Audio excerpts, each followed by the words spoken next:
எந்த விதமான இதுவும் இல்லை, அப்படிதான் அறிவிச்சிருக்காங்க. அதனால எல்லாரும் அமைதியாக இருக்க, எல்லாரும் அமைதி காக்கும்படி கேட்டுக்கொள்கிறேன். நான் ஜாயிண்ட் கமிஷனர் பேசுறேன். நாங்கள் எல்லாரும் எங்களுக்கு கிடைச்ச தகவல் எல்லாரையும் விடுவிச்சுப்பாங்கிற தகவல் தான்.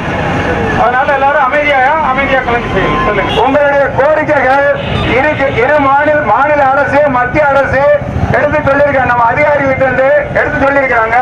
அதனால நீங்க தடை பண்ணி கலைஞ்சு போயிடணும். நீங்க உங்களுடைய முதல் கோரிக்கையான இளைஞர்களை கைது பண்ணது இன்னைக்கு மார்னிங்க விடுதலை பண்ணிட்டாங்க.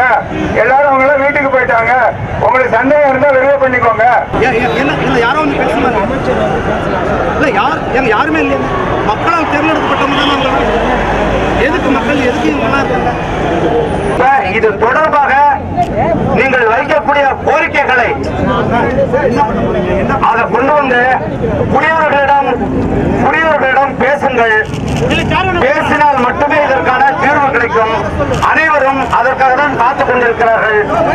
இது என்னுடைய குரலாக மாத்திரம் இல்லாமல் உங்களுடைய குரலாக இருக்க வேண்டும். தயவு செய்து நீங்கள் இங்கே வாங்க. சுப்ரீம் கோர்ட் ஆர்டர் கொடுக்கணும்.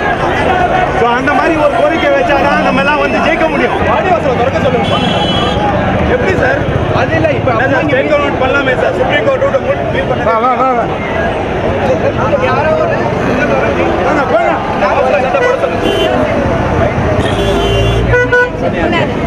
பேச்சுவார்த்தைக்கு உடனே மத்திய அரசு ஆமாம் சார், ஓட்டு போட்டோம். நாங்க ஓட்டு போட்டோம் சார்.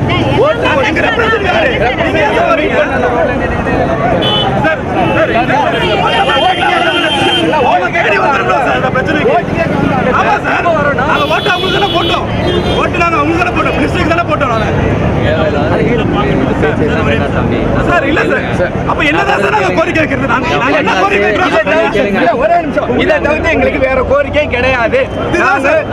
வாடிவாசல திறக்காம யாரும்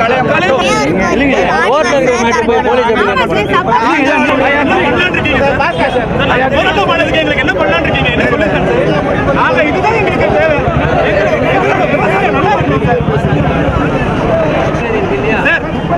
வாடிவாசல திறக்க சொல்லுங்க சார். நாங்க இந்த வருஷம் எதுக்கு சார் எல்லாரையும் ஜெயில கூட வச்சுக்கோங்க. வாடிவாசல் திறக்கணும். அதுதான் சார்.